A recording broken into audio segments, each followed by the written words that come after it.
O Bitcast Lite está começando, uma produção da Universo Cripto em parceria com o Criptofácil.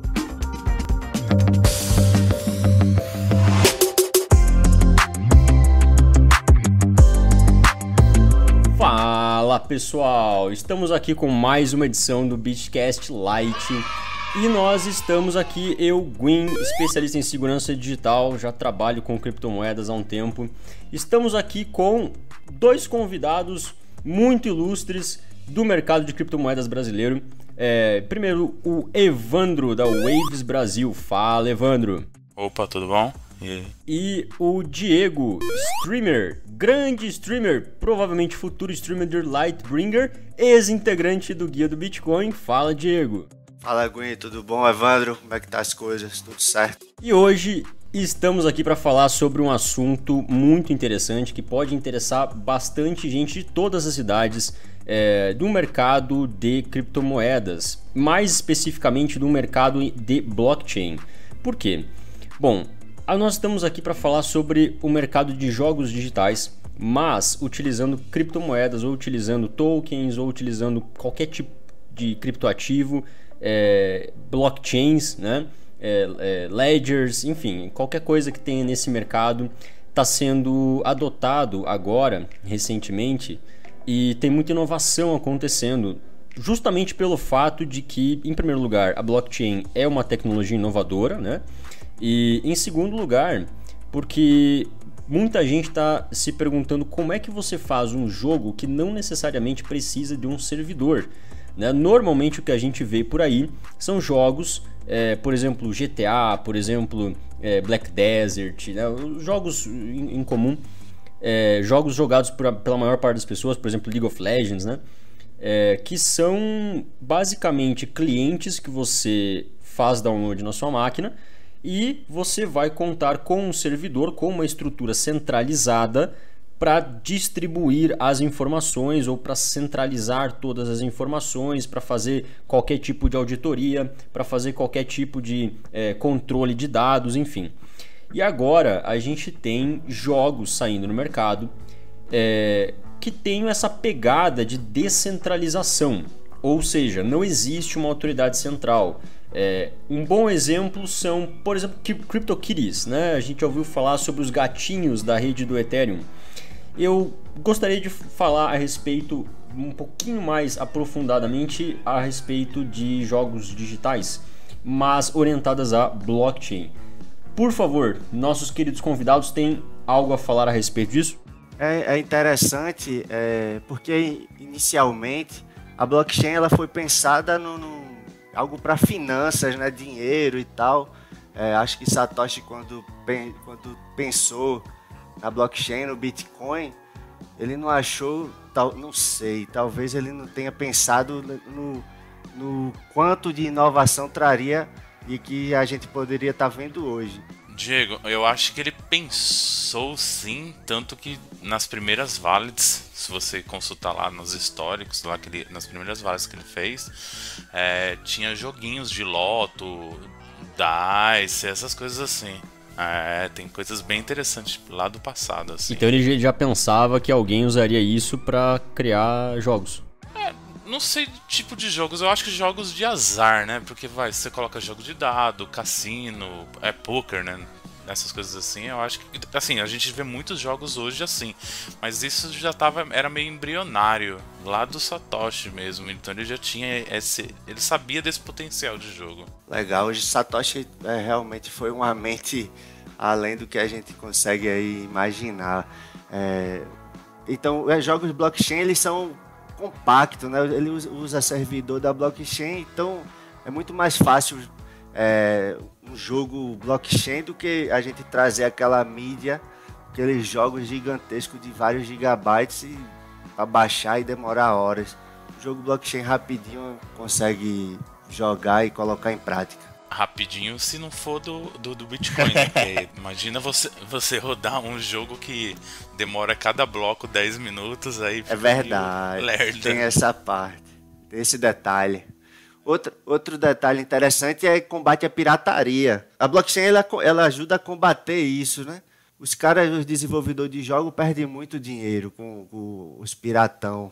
E a blockchain ajuda aí os desenvolvedores a lucrar mais no combate à pirataria especificamente. Até porque a gente analisa todo o mercado que a gente vê de jogos hoje em blockchain e é tudo de fácil acesso, né? Você não precisa de pagar, por exemplo, R$300 igual um jogo da Nintendo, sendo que você pode somente acessar o seu browser ou então algum aplicativo via Android e poder jogar ele tranquilamente, né? Às vezes o investimento nesses tipos de jogos custa R$1, R$2, R$3, R$5, assim, e é muito mais fácil, né? Uma vantagem em relação à pirataria que eu vejo, pelo menos como alguém que trabalha com blockchain a nível técnico, né? Eu acredito que seja uma inovação grande pelo seguinte sentido, né? Uma das razões pela qual é uma inovação grande é que você não tem como burlar o sistema, por exemplo, de assinatura ou de subscription, ou de você comprar alguma coisa, você comprar um jogo. Porque, em primeiro lugar, tudo na blockchain, e digamos que tem um jogo X que funciona em uma blockchain. Tudo naquele jogo X, pelo fato de se comportar, né, de estar dentro de uma blockchain, tudo vai ser acessível por todo mundo. Então todo mundo vai conseguir ver o que você está fazendo, o que a outra pessoa está fazendo e tal. Pode até não saber exatamente, mas consegue saber alguns dados básicos, por exemplo, número de transações, saldo, enfim. E uma coisa interessante é que se o jogo está especificado, por exemplo, vai ter uma assinatura no valor de mais ou menos $1 lá. Por exemplo, claro que não tem dólar daí, né? Vai ser a moeda própria da blockchain. Então, se por exemplo for um Bitcoin, vai ser tipo 0,001 Bitcoin. Tudo bem. Aí não tem como você burlar, não tem como você craquear um pacote que te dê o jogo de graça, né?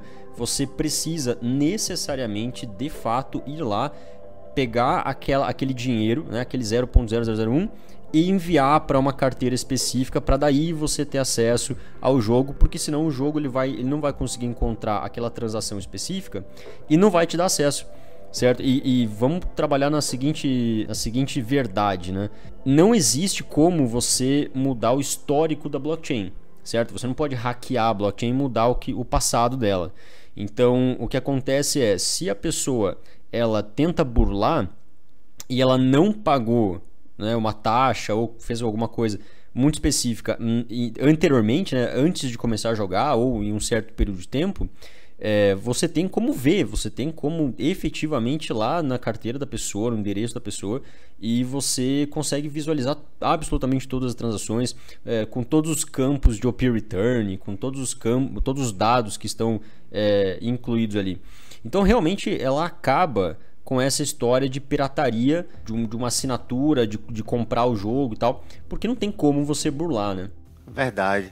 O mais interessante é que é tudo transparente, né? Então realmente você consegue analisar o que aconteceu dentro do seu jogo ou tentar analisar, por exemplo, as carteiras de outros usuários, o que eles estavam fazendo.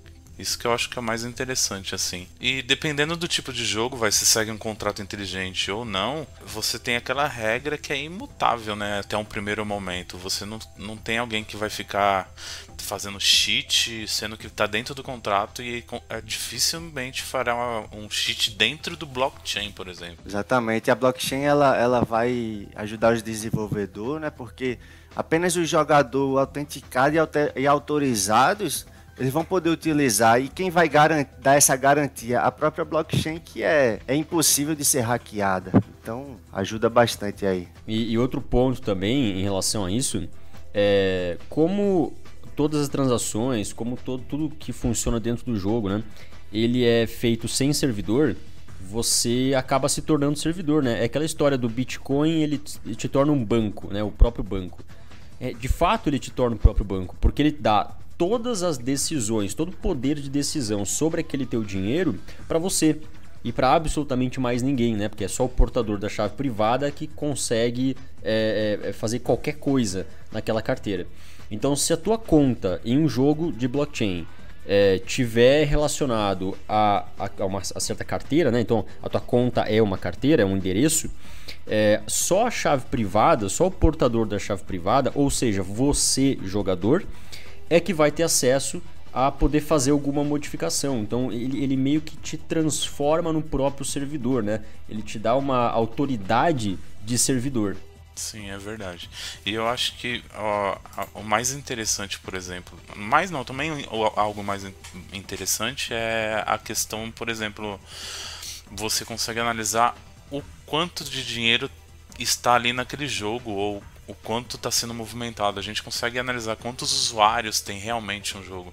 Por exemplo, a gente sabe que GTA vendeu mais de, sei lá, 100 milhões de cópias, mas quantos usuários são ali frequentes isso? E a gente não sabe quanto a gente está jogando de fato, né? Sim, quantas pessoas estão. É lógico que eu citei o GTA, que é um exemplo muito absurdo, assim, porque a gente sabe que milhares vão jogar por dia, né?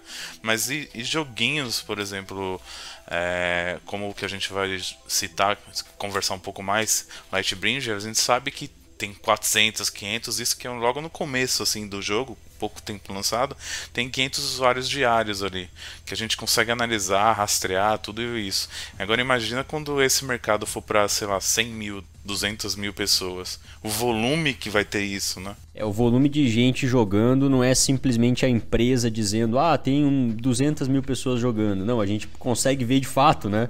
A gente realmente tá ali com o dado na nossa cara. É interessante, só um detalhe, que os jogos também, eles precisam ter uma certa qualidade e atração para que atraia mais jogadores, né? Hoje, se a gente for comparar um GTA, que é mundo aberto, você pode fazer o que quiser, um joguinho desses que ainda estão iniciando na blockchain, o CryptoKitties, Decentraland, eles são muito arcaicos. Então, talvez isso ainda seja um bloqueio para que novos jogadores consigam entrar no mercado de jogos blockchain. Mas eu acredito que com o tempo, conforme vai evoluindo o mercado de jogos blockchain, com certeza vai atrair muito mais jogadores. Eu acho que quanto mais pessoas começarem a ficarem engajadas, quanto mais jogadores começarem a ficar engajados, eu acho que começa a atrair mais software houses, né? Game houses, para começar a desenvolver algo para blockchain. Realmente, se analisarmos os primeiros jogos, não sei nem se CryptoKitties a gente pode falar que é um jogo, porque não enxergo aquilo como um jogo, mas sim como algo... coleções, né? Como uma coleção. Não sei se chega a ser um Magic, porque o Magic tem regra, você joga com outras pessoas. Sei lá, ao meu ver, não é nada interessante. Eu acho que ele só é interessante para as pessoas que querem, por exemplo, pegar 2 gatinhos, fazerem um novo gatinho e vender. Então, tipo, é coleção mesmo, né? É venda. Teve um gatinho lá em 2017, mais ou menos, que ele foi vendido por 600 Ethereum. Então, acho que dá... Não. 700k de reais. Não, é absurdo. Mas, por exemplo, vendo da Radar agora, o volume do CryptoKitties aqui não é tão grande assim quanto a gente espera. Ele tá, em 7 mil dólares. Ainda assim é grande, né? Porque são 7 mil dólares aí transacionados nas últimas 24 horas. É um volume relativamente grande, Se eu pegar aqui, o mês inteiro foi $500 mil. É bastante, né? Pra falar a verdade, né? É um grande volume, assim, e para pouco mais de 2 mil usuários aqui, entendeu? Isso que é o mais interessante. Assim como esse novo DeFi, né, que atrai bastante gente, esses jogos também atraem justamente por essa questão de se você acaba jogando ele e acaba coletando algum item que pode vender mais caro, e aí eu acho que atrai justamente por esse... Justamente, esse aí é o grande detalhe, né? É poder lucrar também. Porque no jogo GTA, a gente compra lá. Se você quiser ter mais dinheiro, você vai lá na Rockstar, no site da Rockstar, e compra um pacote lá de 1 milhão de moedas GTA. Aqui não, a gente vai fazendo as missões, as quests e vai ganhando itens e vai poder vender. E essa que é a questão, né? Por exemplo, você vai lá e compra 1 milhão de moedas. Pra quem que vai esse 1 milhão? O dinheiro desse 1 milhão de moedas vai pra Rockstar. Então, por exemplo, eu não tenho nada do GTA que eu poderia vender. É lógico que tem outros jogos que não blockchain que fazem isso muito bem até. Mas eu acho que com blockchain, eu acho que explorar essa questão de compra e venda, assim como uma exchange, trade, né? É o mais interessante. Sim, sim. Até porque você não precisa de intermediários, né? Normalmente, por exemplo, se você joga Tibia, tem gente vendendo, comprando e vendendo Tibia Coins, certo? Tem gente comprando e vendendo itens, né? Então, se você tem lá um Demon Shield, você pode vender o Demon Shield, porque é uma coisa difícil de conseguir, por R$5, digamos. Tudo bem, então você consegue transformar aquele item, só que se você precisa do intermediário. E em um jogo de blockchain, principalmente aqueles jogos que não usam token, eles usam a própria moeda da blockchain, né? Em especial, por exemplo, Lightbringer, né? Que é um exemplo que a gente pode citar aqui, que é um exemplo fácil de você instalar no computador e começar a jogar e começar a ter contato. O Lightbringer, ele tem o dinheiro do jogo como sendo lights, certo? Lights é essencialmente 0.001 Litecoin. Então ele usa de fato a moeda Litecoin. Isso significa... Isso na verdade abre um leque de possibilidades absurdo. Porque isso significa que o dinheiro que você ganhou no jogo, né, vendendo algum item, vendendo algum recurso, vendendo algum character, né, algum char, se você vender alguma coisa lá, você vai ganhar em Litecoin. Essencialmente, inclusive você pode até ver a transação em um explorador de bloco, né? Você pode digitar lá no explorador de bloco, qualquer explorador de bloco que você achar no Google aí, você pode digitar a transação e você vai ver de fato de onde está vindo dinheiro, para onde está indo dinheiro, a tua carteira, né? Quanta taxa você está pagando naquilo, para onde que está indo aquela taxa, né? Isso tudo é muito interessante. E o legal disso, Gwen, é que quando você tá realmente criando uma conta no Lightbringer, você tá criando uma wallet do Litecoin, né? Verdade, você cria uma carteira, uma chave privada, né? Um par de chaves. Vai estar mostrando um pouquinho ao usuário, talvez o usuário mesmo de jogos, que você pode ter acesso aos seus próprios dados, né? Esse aqui é você que controla, não está em nenhum servidor, está na sua carteira.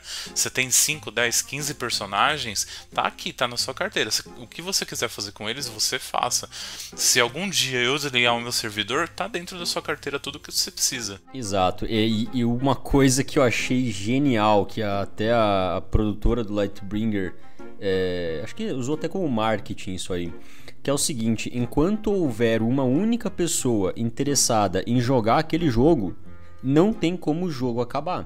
Porque se a pessoa interessada ela rodar um nó de Litecoin, mesmo que o Litecoin acabe, aquela pessoa vai ser a única pessoa no mundo com um nó de um full node, né, de Litecoin. Ela vai continuar jogando, o jogo vai continuar funcionando, os itens vão continuar lá, né? Mesmo sem existir nada, tipo, o cenário pós-apocalíptico, só tem ela ali, ela continua jogando, certo? Isso não acontece com a maioria esmagadora dos jogos, que tem um servidor central, né? Então, algumas pessoas até ficam bravas porque o jogo que eu tava jogando agora vai deixar de existir. Isso é uma coisa que não acontece num jogo desses em blockchain, né? Sim. Gwen, e se eu quiser baixar agora Lightbringer, como que eu consigo jogar? Você vai ter que entrar no site lightbringer.com e baixar o jogo. Só que quando você baixa o jogo, você vai, na verdade, estar baixando um cliente de blockchain, né? Você vai estar baixando uma blockchain podada. Não é toda a blockchain do Litecoin, mas é uma parte dela. E aí você vai autenticar com alguns nodes, né? E você vai criar a sua conta. No processo de criação de conta, você não vai registrar em um site, por exemplo, o site do Lightbringer, que é lightbringer.com. Não. Ao invés disso, você vai estar criando uma carteira de Litecoin. Essencialmente é isso, uma carteira de Litecoin. E é interessante que eu examinei o Lightbringer de uma forma mais aprofundada e eu descobri que a chave privada que você cria no Lightbringer, né, que ele cria para você, na verdade é uma chave BIP38. Então ela é uma chave privada, normal, comum, né, conforme você está acostumado, só que com uma diferença: ela tem uma senha junto. Essa senha é você que escolhe, é o usuário que escolhe, é o jogador que escolhe. Então, isso significa que mesmo que o jogador que não entenda de blockchain, que não entenda de como é que funciona, né, todo o processo de criptomoeda por trás disso, esse jogador leigo, mesmo que ele seja enganado por alguém e vaze a chave privada, ou dê a chave privada para alguém, ou alguma coisa aconteça com a chave privada, de qualquer maneira ele precisa necessariamente da senha, tá certo? Para conseguir descriptografar aquela chave privada e aí fazer as transações, retirar dinheiro da carteira e tal. Então isso é mais algo importante de segurança, né? Para justamente uma pessoa que não conhece a respeito desse mundo não cair vítima de algum golpe. Legal. Eu até tava dando uma olhada aí no jogo Lightbringer e eu vi que, eu não sei se alguém consegue confirmar, se você for lá no site e pedir os caras lá algumas moedas para iniciar o jogo, ele até envia para você. Eu vi essa informação aí no YouTube. Tem um botão agora, eles colocaram um botão ali, Get Coins. Você clica no botão, se você não tiver saldo nenhum na carteira, você clica no botão e no próximo bloco eles já enviam uma transação para você. E aí sai do servidor deles, né? Daí existe um servidor por trás que vai enviar dinheiro para você, certo? E aí você consegue receber algo em torno de R$1,80, R$2, é bem pouquinho, mas para você começar a jogar. Como as taxas são muito baixas para cada coisa que você fizer, dá para você jogar meses ali com esses R$2 e você vai poder ganhar até mais e conseguir ganhar mais dinheiro. Mas a gente tem que estar ciente que dá para jogar meses por enquanto, né? Porque ainda a política de valores de quest, de subscription vai mudar daqui a algum tempo, porque hoje em dia é muito barato, né, jogar o Lightbringer. Então tem toda essa outra questão. Eu acho que uma outra curiosidade, né, Gwen, que a gente pode falar um pouco do Lightbringer, é quem é a produtora dele. É verdade, a produtora dele é a Cipsoft. E se esse nome parece familiar, é porque a Cipsoft tem um jogo que foi fundado em 1997 e continua funcionando até hoje, continua no ar até hoje, inclusive com uma quantidade significativa de jogadores, que é o Tibia. Eu juro que eu não sei como isso tá no ar.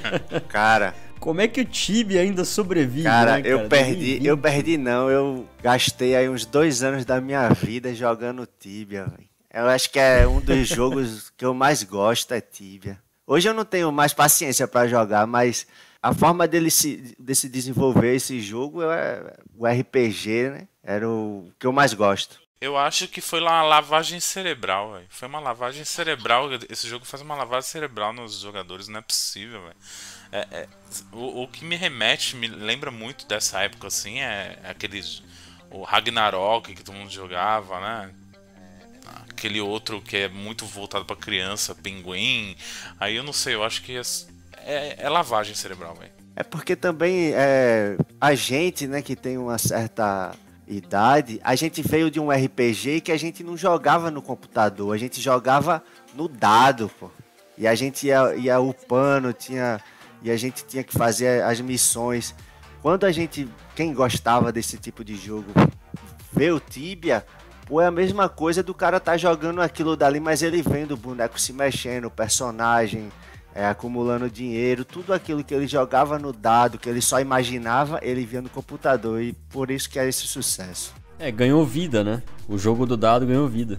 Exatamente. Não, mas eu sei que tem uma legião grande de jogadores. Você joga, né, Gwen? Não dá pra desmerecer o jogo, não, porque um jogo que tá no ar desde 97, 23 anos aí de história, eu acho que no mínimo todo mundo tem que apostar nesse Lightbringer, porque é outro jogo que vai perdurar a eternidade também.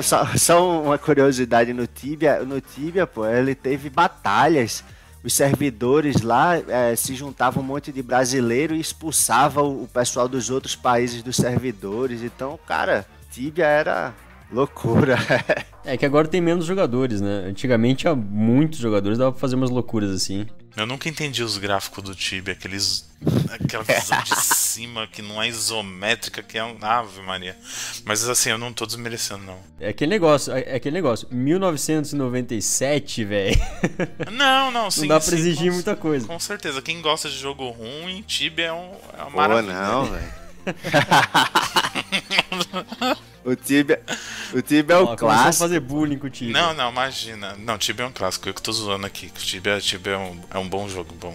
A jogabilidade do Tibia é ótima. Realmente, se eles fizessem um jogo como aquele, só com um gráfico não tão lixo, não tão horrível como aquele gráfico, seria certamente muito...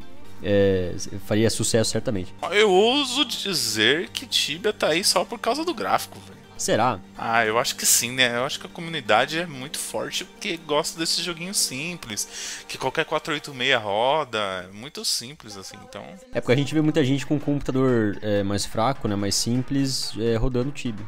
O cara não vai conseguir jogar um Far Cry, né? Vai explodir o computador. E eu acho que é justamente a questão que a gente falou de mercado. O mercado realmente dentro do jogo, que você falou do Tibia Coin, que vende, que faz isso, que você... Como é que você coleta essas Tibia Coin? É quest dentro do jogo, não é? Eu não falo nem assim. Dá pra você pegar Tibia Coin, dá pra você pegar item, dá pra você pegar dinheirinho dentro do jogo, enfim... qualquer coisa que tenha um certo trabalho de alguém pode valer dinheiro. E aí você pode chegar para outra pessoa e dizer, olha, tem isso aqui para vender, e a outra pessoa pode evidentemente estar interessada nisso, né? E aí ela pode comprar, ela pode pagar até um valor maior do que você acha que vale. A escassez principalmente, né? Que tem itens que... Exato. Outra coisa que a gente, saindo do Tibia, mas continuando nos jogos, que a gente pode falar do Lightbringer, é que ele não é um jogo onde você vai ficar esperando ação ininterrupta, vai estar jogando com joystick, nada disso. Ele é um tipo de jogo, é um idle, né? Então você coloca para fazer uma ação, aguarda o término da ação, que isso é a parte mais interessante, que todas as suas ações são feitas pelo tempo do próprio blockchain. Então, cada bloco, cada ação tem uma quantidade X de blocos. Você precisa esperar a quantidade X de blocos passarem para essa ação estar concluída, né? Por exemplo, a gente sabe que cada bloco para gerar no Litecoin são 2 minutos e meio. Mas não é só isso, né? Às vezes tem bloco que demora 18 minutos por alguma coisa aí. Então, assim, uma quest que às vezes você tá mandando o seu personagem no Lightbringer que demoraria, sei lá, 30 minutos, às vezes demora 1 hora por causa desses atrasos do blockchain também. Que isso é normal, é o que acontece não só no Litecoin, como no Bitcoin ou algumas outras, né? E é um idle game, é um jogo para você deixar rodando paralelamente a alguma coisa que você está fazendo. Claro que você tem que pensar no jogo, como o que você vai coletar agora, como a estratégia, né? Você tem que pensar numa estratégia mesmo sendo idle. Isso que é mais legal. Na verdade, assim, você precisa realmente de uma estratégia, porque a estratégia é o cerne do jogo, né? É o centro do jogo. Se você tiver uma estratégia melhor do que outra pessoa, você vai conseguir chegar a um nível maior, você vai conseguir ter mais item, você vai conseguir, enfim, ter mais sucesso, né, que outra pessoa. Então é realmente bem meritocrático nesse sentido. Você tem que ter uma estratégia boa e aí aplicar aquela estratégia você vai conseguir ter sucesso.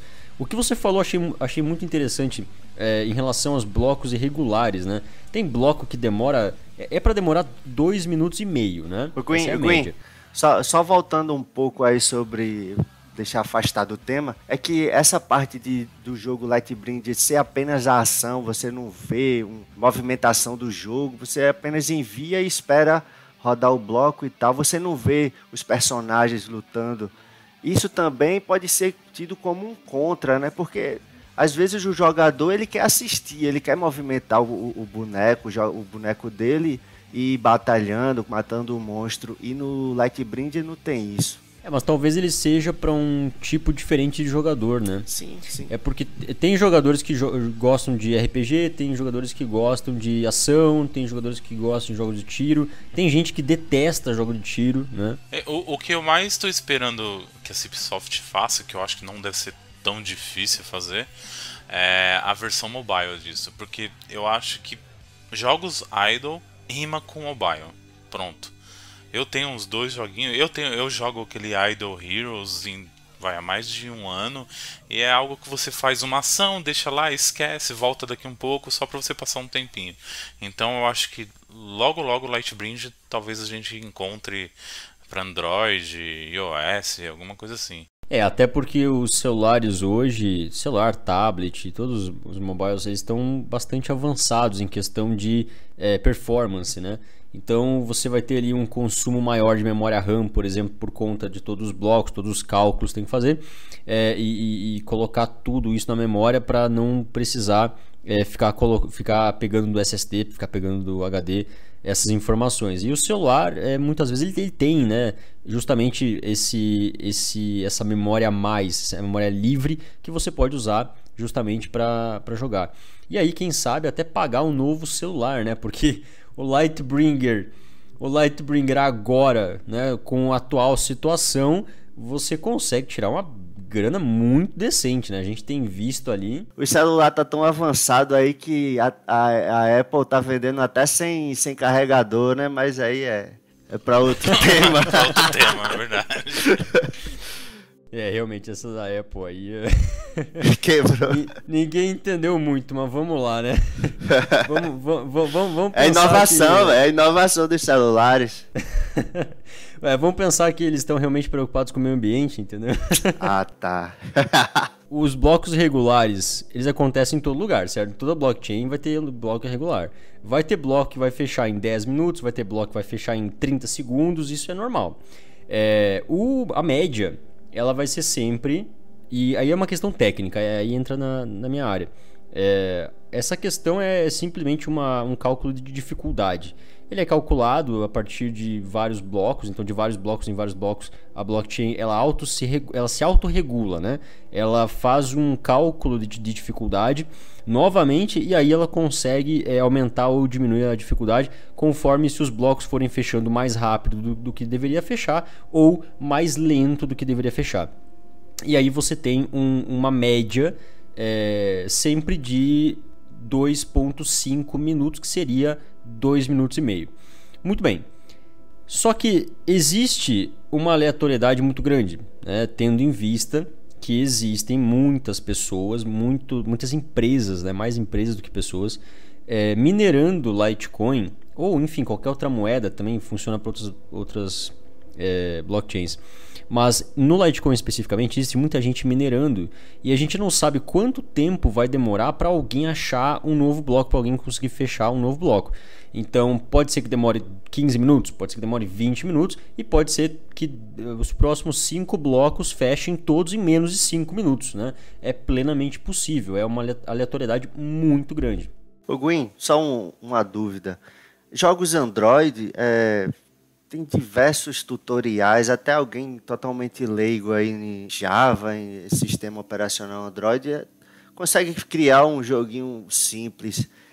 É muito complicado criar um jogo tipo esse, Lightbringer, pela blockchain, ou é mais fácil que criar um Android, na sua visão? Olha, pela complexidade do Lightbringer, eu acredito que seja bastante complexo, bastante difícil, tá? Só que existe também uma variável que a gente tem que considerar, que é o seguinte: aqui a Cipsoft, quando ela lançou o Lightbringer, ela tá na vanguarda. Tudo bem, ela tá à frente do seu tempo, é o primeiro jogo true blockchain que a gente vê, né, que é de fato na blockchain, é de fato em uma blockchain que já existe sem a utilização de nenhum token ou nenhum middleman, né, nenhuma pessoa no meio, nenhuma instituição no meio. É o jogador para jogador direto, é P2P, certo? É peer-to-peer. Nesse sentido, a complexidade é grande porque o jogo é complexo. Agora, a partir do momento que o Lightbringer se provar como um jogo viável, né? Um jogo que de fato outras pessoas podem copiar, outras pessoas podem fazer igual ou diferente, ou fazer um tweak, né? Uma diferença aqui e ali, eu acredito que se torne muito mais fácil, né? Um exemplo que eu dou é o fato de criar sites. Antigamente era muito difícil e hoje, evidentemente, qualquer pessoa com 2-3 dias de um conhecimento básico de programação já consegue criar um sitezinho ali falando Hello World, né? Então é bem simples. Só que isso demora muito tempo, né? Isso demora realmente bastante tempo. Hoje não tem nem um tipo de engine ou construtor de jogos que ele já faça todo o trabalho pesado para você conseguir criar um jogo em blockchain. Eu acredito que vá existir, até porque é de interesse do mercado que isso exista. Até porque, claro, todo mundo vai querer, se o Lightbringer for realmente um sucesso, todo mundo, todas as empresas, principalmente as empresas que já estão olhando para essa área de blockchain, de criptomoeda, elas vão cair matando em cima e vão começar a lançar jogos em blockchain, se o Lightbringer funcionar, né? Verdade, sim. É um mercado que está começando e tem bastante espaço para crescer. Ô Gwen, eu não sei se você sabe me responder isso, mas quanto tempo que demorou pra Cipsoft lançar uma versão estável? Cara, eu não sei. Porque pelo menos a gente vai, por exemplo, pra gente ver a questão de dificuldade, né? Eu sei que já tava desde o começo do ano em testnet, né? Mas antes do testnet eu não sei realmente quanto tempo demorou do desenvolvimento, né? Porque você lança alguma coisa em testnet, provavelmente você já está há algum tempo já desenvolvendo. Mas se a gente analisar aí que o jogo já está desde janeiro, deste ano, então não é algo fácil, né, de ser feito, não é algo que tipo bate pronto. Mesmo que se você entrar na tela do jogo agora e ver que parece ser simples, um jogo simples, um jogo idle, que a gente entende que seria uma questão de desenvolvimento 1-2 meses, não é tão fácil, principalmente por causa da Cipsoft, que eles têm dinheiro e eles provavelmente investiram uma boa grana nesse jogo, né? Então não é algo que vai acontecer da noite pro dia ter mais 100 jogos igual Lightbringer. E você falou que a Cipsoft tem dinheiro, né? Realmente, eles fecharam o ano passado, acho que com 17 milhões acho que dólares de lucro, de receita. Eu vi uma notícia assim, fiquei realmente impressionado. Então, com o Tibia eles estão ganhando muito dinheiro. Ganha. E pagando todo mundo, né? Deixando esse dinheiro no caixa, fora o que eles já têm antes. E eu acho que investindo com marketing, com propaganda, tudo, né? É aquela sobra mesmo de final do ano que vai para alguma parte para os acionistas, se é que tem, né? Realmente. E uma parte vai acabar indo para os jogadores também, né? Porque eles estão distribuindo um pouquinho, mesmo que seja R$2, R$1 e pouquinho para cada jogador iniciar. Depois o jogador ele vai começar a perder dinheiro. Algumas pessoas vão perder tudo, outras pessoas vão ganhar o dinheiro dessas pessoas que perderam, né? Então você acaba alimentando o jogo também, alimentando o mercado do jogo ainda mais. Sim, vamos falar um pouquinho do jogo, que eu acho que é interessante para quem tá ouvindo saber o que é o jogo em si, né? Você quer falar mais ou menos desde quando, como cria o personagem, o que é, essas coisas, Gui? Primeira coisa que o jogador vai fazer é baixar o jogo do site, né, lightbringer.com, e depois que baixar, ele vai instalar a blockchain, e ele vai criar a carteira dele. A partir do momento que ele criar a carteira, ele vai pedir para salvar a carteira no computador, né? É normal, é o procedimento padrão, né? Quem já está acostumado com criptomoeda já está bem acostumado com isso. Ou você salva o arquivo no computador com a tua chave privada, ou você salva uma seed, né? Um alimentador. Basicamente é um conjunto de palavras, normalmente 17 a 24 palavras, que você usa depois para recuperar a chave privada. Mas de qualquer maneira é um processo super simples, super tranquilo. E quando você inicia no jogo e você clica lá em Get Coins, né? Você vai receber, digamos, 8 Lights. O Light é a milésima parte do Litecoin. Então é muito fácil de você decorar isso, né? Então se o Litecoin estiver valendo, por exemplo, R$300, o Light vai valer 30 centavos, certo? É só você dividir por 1000. Muito bem. A partir disso, você cria um personagem. Esse não é um jogo gratuito, ele é um jogo pago, ok? Você precisa pagar uma subscription e, conforme a gente já falou anteriormente, não tem como você burlar esse sistema ou hackear o jogo. Não existe como fazer isso, justamente pelo fato de ser em blockchain. Aí você precisa criar um jogo e escolher uma de 3 classes. Quais classes que existem? Existe o Rogue, Sorcerer e Fighter. Cada uma dessas 3 classes pode se especializar em outras 3 classes, certo? E aí, por exemplo, do Sorcerer, se você escolhe Sorcerer, eu adoro Mago, eu jogo todos os jogos RPG que eu jogo, eu pego Mago. Não sei porquê, mas eu gosto bastante de Mago. E eu escolhi Mago. Então, por exemplo, escolhi Sorcerer. Você pode, ao chegar no level 30, especializar ele ou para Battle Mage, Priest ou Warlock, certo? Então existem 3 classes. Cada uma das 3 classes tem uma especificidade, tem um set de habilidades, usa um tipo de item específico que tem mais ou menos de um certo atributo, enfim. E o que você precisa no jogo é ter mais pontos de poder, né? O power. O power é a forma central do jogo. Você precisa colocar equipamentos no teu personagem, e esses equipamentos você vai ganhando ao longo do jogo fazendo quests, né? Fazendo missões. Você vai enviando o personagem para as missões, vai recebendo equipamentos, usa os equipamentos no personagem, né? Veste o personagem para ele ficar mais forte. E você tem vários elementos que você pode fazer vários personagens misturando elementos ou fazendo o personagem inteiro de um elemento. Eu aconselho fazer de um elemento só.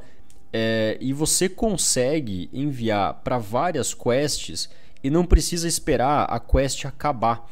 Por quê? A quest tem uma duração. Cada missão para onde você manda o personagem tem uma duração. Essa duração é baseada em turnos. Os turnos, eles seriam os blocos, certo? Eles seriam os blocos da blockchain. Então, se você manda o personagem para uma quest, para uma missão que demora 10 turnos, vai demorar 10 blocos, né? Em torno de 22 minutos, por aí. E conforme a gente já falou, pode ser menos, pode ser mais, né? Totalmente aleatório, a gente não sabe.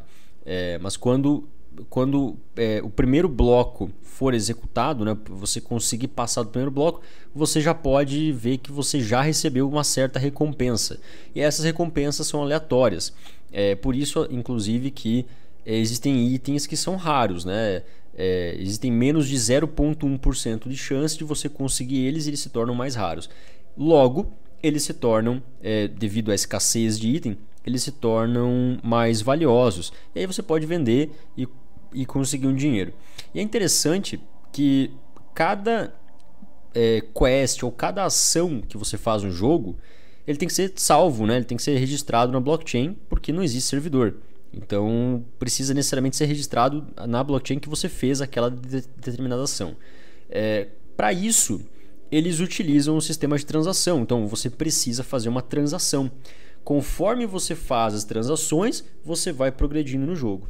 Legal. E assim, as quests, elas são para níveis, né? Então, por exemplo, cada quest ela vai te retornar um XP e às vezes pode ter quest onde te dá item ou é apenas para você subir mesmo a experiência do seu personagem e com isso vai aumentando o poder dele. Tem algumas quests específicas de chefes, né, de boss, que elas te dão chaves que vão liberando para novas outras quests, né? Que são mais, como é que a gente chama? Tier, né? Tier 1, Tier 2, Tier 3. E isso que é o mais interessante. Então, por exemplo, eu não posso pegar meu personagem agora, que começou com 600, 400 de poder, sem nada, sem nenhum tipo de inventário, e ir lá para uma quest onde eu tenho o chefe dessa quest é 15 mil. Eu tenho que ir enfrentando como se fosse um RPGzinho mesmo, né? Um RPG onde você vai evoluindo não só o personagem, mas também os seus itens. Então você consegue ir melhorando os seus itens. Se ele tem 10 de poder do seu item, você vai buscando novos elementos que vai fazendo a evolução desse seu item. Então, embora tenha itens raros e mais poderosos, você pode pegar aquele seu item fraco de nível 0 que você conseguiu coletar, nível 1, e vai chegando até o nível 15, e ainda quando chega no nível 15 você tem uma outra opção que é dar o reset nesse item e ele aumentar, né, Gwen? É verdade, e isso torna o personagem cada vez mais forte, e quanto mais forte você se tornar, mais blocos cada quest vai demorar.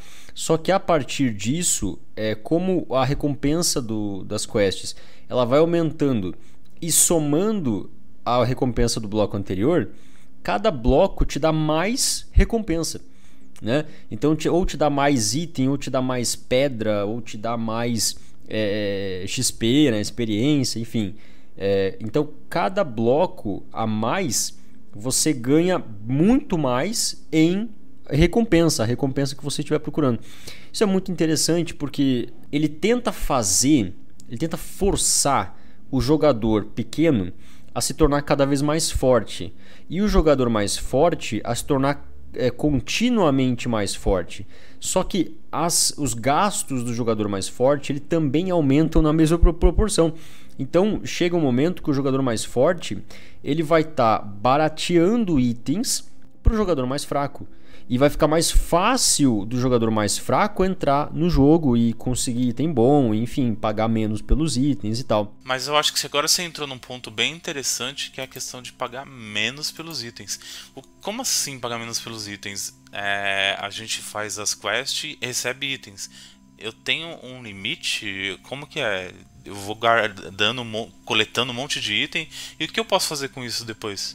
Cara, os itens que você guarda, você pode desmantelar, que é basicamente destruir. E aí você consegue pedras, né? Você consegue destruir e transformar eles em pedras.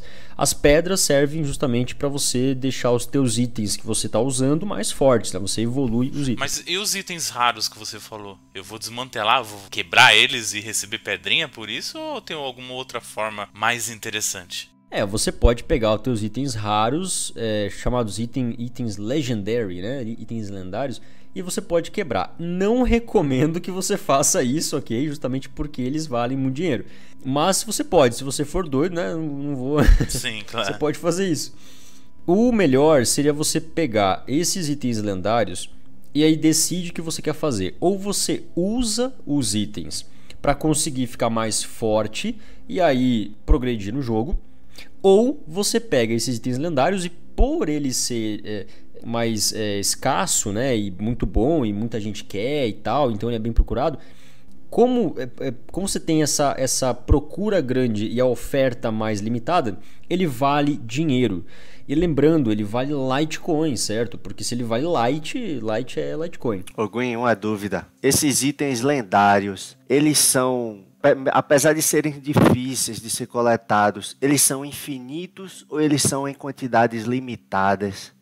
Eles são infinitos, você pode pegar, tipo assim, se você jogar por 200 anos, você vai pegar uma quantidade absurda de itens. Então eles são infinitos. Mas existem muitos jogadores que querem mais itens e tem muito jogador que quer para mais chars, né, para mais contas. Então você sempre vai ter uma quantidade razoável de itens no mercado e bastante procura por conta dos jogadores que tem mais chars. Entendi. Então quer dizer que eu posso pegar o item e transformar em dinheiro. E não dinheiro de videogame. Exatamente. E não é dinheiro de mentirinha, né? Esse é dinheiro real. Isso que é o mais interessante desse jogo, né? É algo que se você for doido e tiver tempo, não trabalhar nem nada, eu acho que dá pra conseguir aí fácil um salário mínimo por mês brincando de Lightbringer. Eu consegui um salário mínimo, né? Tá vendo? Eu não trabalha, não faz nada. E aí teve seu tempo pra brincar no jogo e ganhar um salário mínimo. É isso que é importante.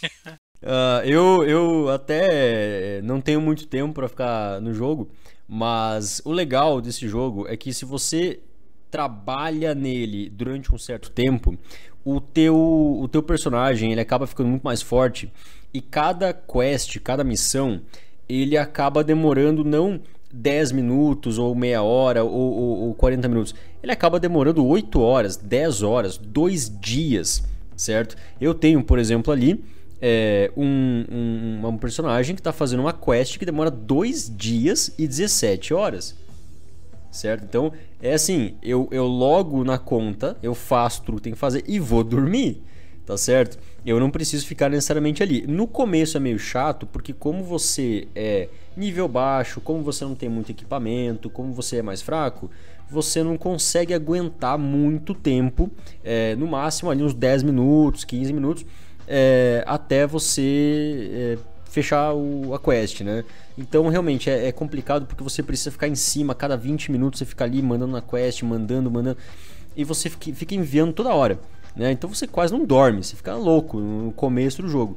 Agora depois de um certo tempo é bem tranquilo, você consegue fazer isso com muita tranquilidade. Uma quest que demora 2 dias, você imagina, né? Você manda pra quest, vai viajar, quando você volta da viagem, ainda tá na quest, você não precisa fazer nada. Mas também uma quest dessa, quando termina, tem lá um item que vale R$100. Ah, não, se você termina isso, você ganha R$50, R$60 em item. Até porque em uma quest não coleta somente um item, né? Não que todos esses itens sejam raros, nada disso. Mas não coleta somente um item. Por exemplo, você joga uma dessa quest de 8 horas, 1 dia, 2 dias, vem uns 300 itens fácil, provavelmente. Legal. Algo que é mais interessante, assim, só para dar uma noção de valores mesmo pro pessoal, assim, eu tô procurando aqui no Lightbringer para comprar itens, assim, Legendary Item, coloquei o filtro aqui de qualidade excelente. Tem itens que são 10 Lits, né? Então isso é R$2,50, eu acho, R$2,80, R$3, vai. Se você colocar aí, se você tiver a sorte de achar no mesmo elemento pro seu personagem por cada posição aí, são 10 posições. Então aí você vai gastar uns R$30 em um personagem, se você tiver sorte de achar só os itens lendários aí e já entrar parrudo mesmo no jogo, né? Ô Gwyn, um hack aí pra gente começar, pra quem tá começando, já começar forte. Se eu pegar essa dica aí do Evandro, já começar a abrir minha conta agora e pegar aí R$50, comprar uns itens lendários, deixar meu personagem lá forte, eu consigo ter um lucro maior ou eu vou continuar naquele pouquinho como se eu não tivesse item lendário nenhum? Olha, você vai na verdade progredir mais rápido, né? Porque se você colocar dinheiro no jogo, você já compra item pro teu personagem, você já pega lá item lendário, já compra e usa no personagem e tal. Então você vai ser tipo assim, um nível 1, só que com equipamento muito avançado. Então você vai ter um power grande e isso significa que você já pode começar a fazer quest, a fazer missões mais avançadas, que te dão mais dinheiro. Então você vai comendo tempo, na verdade, né? Basicamente você vai ter a mesma força de uma pessoa que está jogando há um mês, só que você começou hoje. Só temos que lembrar que, por exemplo, se você só tiver um personagem, eu acho que às vezes não faz muito sentido, porque o jogo mesmo te dá a opção de criar vários personagens, né? Eu acho que tem um limite, eu acho que são 100 personagens por conta, né? E se você tiver 100 personagens, você consegue ir farmando mais, né? Por exemplo, você consegue mandar seu personagem pra buscar a pedra, você consegue mandar seu personagem para buscar item de uma qualidade um pouco melhor. Então, assim, se você jogar com 10 personagens, aí a gente tá falando de um jogo que você tá investindo no mínimo uns 300, R$400 aí. Então aí a pessoa tem que estar bem ciente do que tá fazendo, né? Mas de certa forma não é um valor tão alto, assim, é um valor razoável, mas se o cara investir 300 e ter um retorno aí de 500 ou até 1.000 em um mês, um investimento bom. Eu acho que o Gwyn pode dar um exemplo muito melhor do que o meu, mas eu comecei com 100 Lits. Aí eu fui gastando. Não fiz isso de você já buscar o equipamento no mercado. Eu só fui com a minha progressão mesmo, nada de busca de mercado mesmo. Eu comecei com 100 Lits e aí eu cheguei até 50. Aí eu falei, eu acho que agora começou a hora de eu começar a colocar algumas coisas que eu tenho no mercado. Hoje eu tô com 144 Lits, isso em menos de um mês, assim, e brincando, não é algo que eu fico nada 100%, sério. Nada sério. Então, se brincando, eu já tô, entre aspas, com 44%, 45% a mais do que eu tinha. Eu acho que se alguém investir com certeza R$400, R$500, eu acho que esse percentual deve ser muito maior, porque a quantidade de itens mais poderosos e raros que ele vai encontrar com os seus personagens vai ser maior, e o mercado tá aí louco comprando algumas coisas, né? E quantos personagens você tem lá? Eu só tenho 7, eu não consigo administrar mais que isso, não. Eu tenho 20 personagens, mas a minha história foi assim, eu vou deixar aqui, porque aí alguém de repente tá ouvindo e pensa, puta, mas eu podia fazer melhor, né? Eu coloquei R$100 no jogo. Eu comecei, eu já sabia que esse negócio ia dar dinheiro desde o começo, então eu já fui metendo os dois pés no peito, né? Cheguei na voadora. Fui agressivo mesmo, eu cheguei no jogo, R$100, deu 400 lights, eu consegui comprar item no mercado, inclusive comprei bastante item no mercado. coloquei 20 personagens, acho que 15 personagens primeiro. Eu coloquei todos os equipamentos muito bons e depois eu fui colocando mais equipamento, fazendo mais quest e aprendendo como é que se jogava, né? Eu consegui recuperar esses R$100 em mais ou menos uns 15 dias, em uns 12, 15 dias. Simplesmente pegando pedra e vendendo no mercado, simplesmente assim. Eu pegava pedra, vendia no mercado, pegava pedra, usava metade eu vendia pro mercado. E eu consegui também de outras formas. Equipamento raro, scrolls, né, que você usa para upar as skills. De qualquer maneira, eu vendi vários itens no mercado e consegui esses R$100 de volta em mais ou menos 15 dias. Aí depois disso eu tava forte, né? Eu já tinha um conhecimento muito maior, já sabia como é que funcionava o jogo e tudo mais. Então ficou muito mais fácil para mim conseguir ganhar dinheiro, porque aí eu já peguei como é que funciona a engrenagem, né? Aí é só eu explorar isso ali. E aí eu consegui deixar os chars nas coisas certas, né? Nos lugares certos. E aí, evidentemente, eu ganhei equipamentos que valiam mais, ganhei equipamentos que dava para trocar por mais coisa, enfim. Eu consegui no total do jogo, contando com o que eu já retirei e contando com o que eu tenho agora ainda na conta, que acho que são 1.700 lights, eu consegui mais ou menos em torno de uns R$1.200 a R$1.300. Então, se você for pensar o ROI disso, eu investi há um mês atrás, eu investi R$100 e eu consegui tirar efetivamente para minha conta, né, tirar de fato ali, vendendo na exchange, até porque o Litecoin deu uma aumentada esses dias, né? Eu consegui tirar assim 12 vezes, 13 vezes o que eu coloquei inicialmente. É um valor razoável, é um retorno que pouca gente está tendo nos dias de hoje. Eu só não sei se isso vai continuar, né?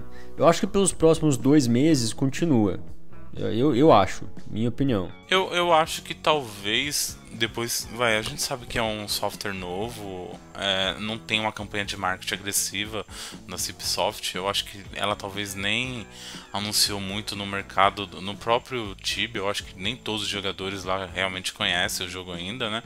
Eu acho que a tendência é que, por exemplo, hoje a gente está vendo não é uma crise no mercado, que eu diria, mas é algo que você vai hoje no mercado, o item custa X, amanhã ele vai custar Y menos, X menos, né? Então, assim, eu acho que dá pra tirar um dinheiro ainda. Quem tá interessado realmente nisso vai conseguir tirar alguma coisa. Eu acho que no futuro, com um marketing interessante, com a CipSoft dando mais atenção, mais updates no software, deixando o software mais bonito, dando uma cara mais de jogo mesmo, não só um joguinho idle, alguma coisa assim. Eu acho que quanto mais pessoas jogando, mais pessoas estão no mercado. Então, por exemplo, itens baratos que hoje a gente está vendo, eu acho que a tendência é começar a parar esses itens, se for tendo aquela progressão de mais usuários, né? Porque a gente sabe que entra 100 usuários, aí 100 usuários vão jogar daqui 15 dias, aí depois de 30 dias só tem 80, aí vai caindo, sempre é assim, né? Então eu acho que o mercado vai chegar um momento que vai estabilizar, então eu acho que dá pra ganhar um dinheiro sim. Mesmo que você dobre o seu dinheiro, vamos supor, mesmo que você investiu R$400, R$100, você dobrou isso em 30 dias, eu acho que pra um jogo tá excelente, né? Tá ótimo. É melhor do que investir em pirâmide, né? Melhor que investir em pirâmide, com certeza. Com certeza. Bom, pessoal, o papo tá muito bom, mas temos um tempo aqui, né? Então vamos nos despedindo. Gostaria de agradecer a todo mundo que está ouvindo até agora. Valeu, pessoal. Espero muito que tenham gostado e aprendido um pouco mais sobre jogos em blockchain, em especial o Lightbringer, né, que a gente comentou bastante aqui. A gente vai deixar o link para baixar o jogo aqui embaixo, tá? Para você ter uma ideia de como é que funciona e se você consegue, de fato, né, fazer todas as coisas, tenta por você mesmo, né? O bom é você ir lá, baixar, jogar e ver como é que funciona. Essa aqui é a parte interessante. Pessoal, muito obrigado pela participação de vocês. Opa, eu que agradeço. Eu acho que o tema é bem interessante. A gente pode voltar no futuro aí, daqui uns 2, 3 meses, para ver as atualizações desse jogo e ver o que a gente tá achando, né? Eu espero continuar jogando, não espero desistir nesse meio tempo, não. E aí, quem quiser me encontrar, é só me procurar lá na Waves Brasil, wavesbrasil.com.br, e aí pode bater um papo também sobre Lightbringer, ou Waves, ou criptomoeda, qualquer coisa. Legal. Também gostaria de agradecer aí minha participação, o convite. Desejar sucesso aí na Lightbringer aí pro Gwyn, pro Evandro. Que daqui a um mês a gente possa voltar, quem sabe fazer outra cast aí e dizer, pô, bati aí 400% de lucro no Lightbringer. E que também quem tá ouvindo, né, possa investir nisso. Acreditar que um joguinho simples também pode trazer um retorno. E também quem quiser me encontrar, vá lá na Twitch, twitch.tv/CryptoDiego. A gente faz live lá de diversos jogos e batendo papo sempre sobre criptomoedas, Bitcoin e as principais notícias do dia. Pessoal, lembrando que na data deste podcast o Litecoin está valendo R$300. Então, de repente ele vai valorizar ou desvalorizar, e aí você já tem uma ideia mais ou menos de quanto é que custa, tá certo? A subscription, a assinatura do Lightbringer agora, ela custa 2 lights, né? Então é 0.002 Litecoin. E pessoal, eu lanço aqui um desafio. Vamos ver se algum dos senhores consegue bater a minha estratégia e conseguir fazer mais dinheiro no Lightbringer que eu. Vamos lá. Difícil. Só tem uma coisa pra dizer, dormir não dá XP. Não vou nem dormir. E o Gwyn é top 20, hein? Então vai ser difícil. Verdade, eu sou top 20 no joguinho, então vamos lá. Convido a qualquer um dos senhores lá a ser um top maior que eu.